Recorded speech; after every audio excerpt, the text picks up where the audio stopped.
You understand? Are those grievances beyond us being in a party, the PDP, as one family? I don't agree. But are those grievances being addressed? I think so. If the president of the federation spends 3 successive nights, you know what I mean, meeting with them, deliberating on those grievances, appreciating those grievances, and coming up with proposals on ways to address those grievances, then you see that there is good faith. But just remember that one of the grievances is that the president should not contest in 2015. How is that a grievance? No. Let's define them as politically related grievances. You can watch the full interview with the governor of Cross River State, Leon Imoke, tonight at 8 on Politics Today. Staying in Cross River State, elections were conducted yesterday across the 18 local government areas for chairmanship and councillorship positions.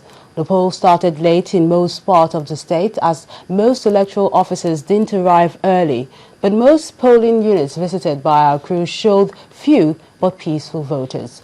Some voters believe that the rumor of a postponement of the polls may have been responsible for the low turnout. Our correspondent Shion Okimbaloye reports. Bright day in the capital, Calabar, the anticipated day of the local council election in the state. Streets are not as bustling as usual. The election slated to commence at about 8 a.m. Several minutes after the hour, some of the centers are just booting, while officials are sorting themselves. At the 8 Miles Market in Calabar, it does not appear it's an election day.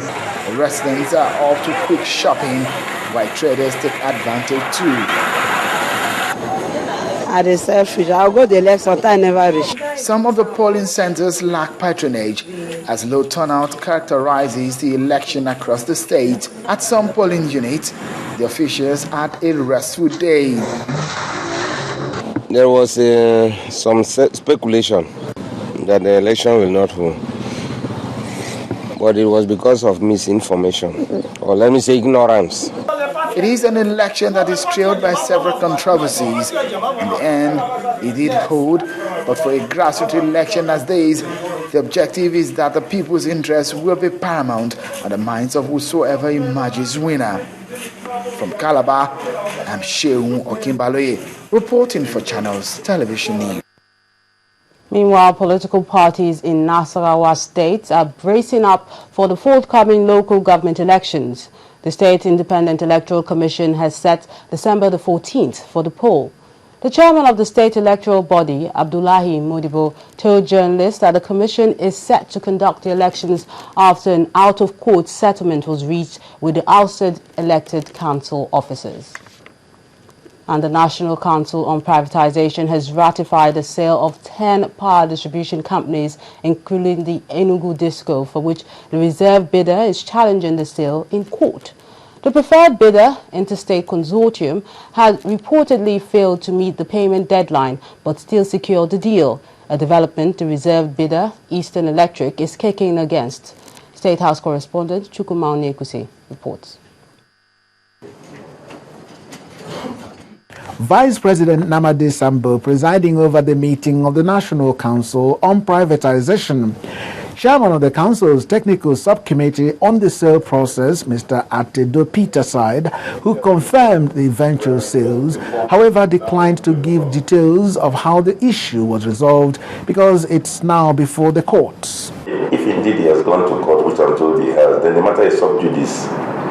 So there's not something that we can sit down here now and start talking, as you know, because if the matter is in court, all I did was to announce the result of the NCP deliberation, which was that NCP ratified the sale of all the 10 discos in question for which payments were received. You are raising a question on one of the discos. On that discos, on that particular disco, on account of a complaint, the reserve bidder has gone to court. Because he has gone to court, it's sub judice. The announcement of the sale is coming at a time some Nigerians have expressed concern over the Enugu Disco.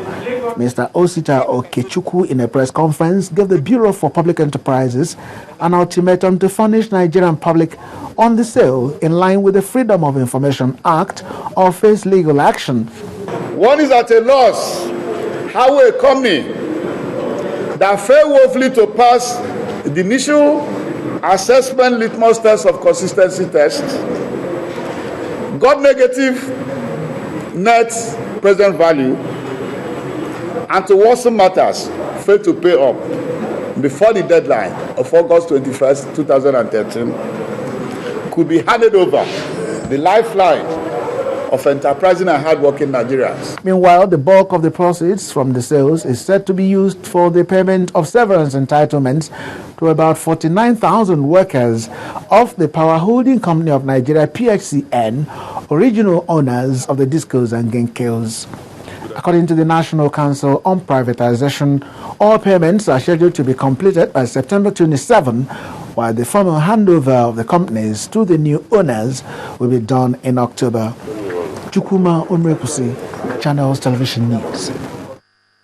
We're taking a break now. When News Track returns with the news of a malaria vaccine. Some Nigerian doctors appear not to be so enthusiastic about this development. You get details after the break. Join us again. Investigating, exposing, uncovering, reporting, hard-hitting interviews. Sunrise Daily, only on Channels Television.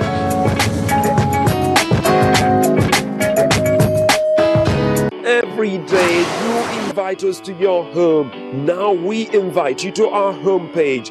Join Channels TV on social media. Hang out with us on Google Plus/Channels Television. Follow us on Twitter.com/Channels TV_NG. Friend us on Facebook.com/Channels Forum. And don't forget to like our page. That's not all. Subscribe to our YouTube channels. YouTube.com/Channels Web to get post and video updates and news and events in Nigeria and around the world. ChannelsTV.com. The news at your fingertips. Welcome back. For more on our top stories, just go to our website. It's channelstv.com and on youtube.com/channelsweb. To get us on the move, visit m.channelstv.com to view us live on an iPad, iPhone or BlackBerry. You can also download the Channels TV app for Android and Nokia 920 devices from their respective stores. The rowdy session and free-for-all that broke out in the House of Representatives recently has cast the 7th session of the House in a new light. From a House that prides itself as a place for dialogue and debate, it is now being seen as a parliament that has the potential for fistfights. With some of the issues that led to the conflict still unresolved, our correspondent Larry Lasisi looks at the issues and the implications for the future of the Nigerian parliament. After weeks of political bargaining, it appeared a resolution was in sight. But with a truce on Sunday, calm on Monday, it all fell apart on Tuesday. First with this rowdy session, and later an all-out free-for-all.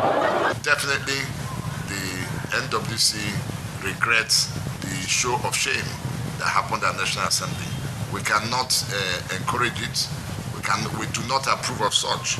We saw Philistine methods being brought in to resolve issues that ordinarily should elicit debates that Nigerians can resonate with Nigerians as to where you stand on all of those issues. So it's the indecorous manner in which they handled that process that worries Nigerians. But honestly, it's not out of place for that debate to take place in Parliament. With the crisis now clearly in the Parliament and issues still unresolved, can Nigerians expect to see more of this? Well, after yesterday, I thought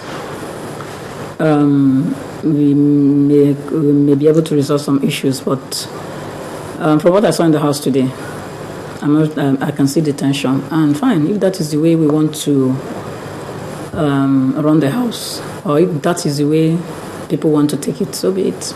Some of us felt insulted by some people referring to it as the National Assembly affair. No, PDP is not the only party that makes up this National Assembly. We have other parties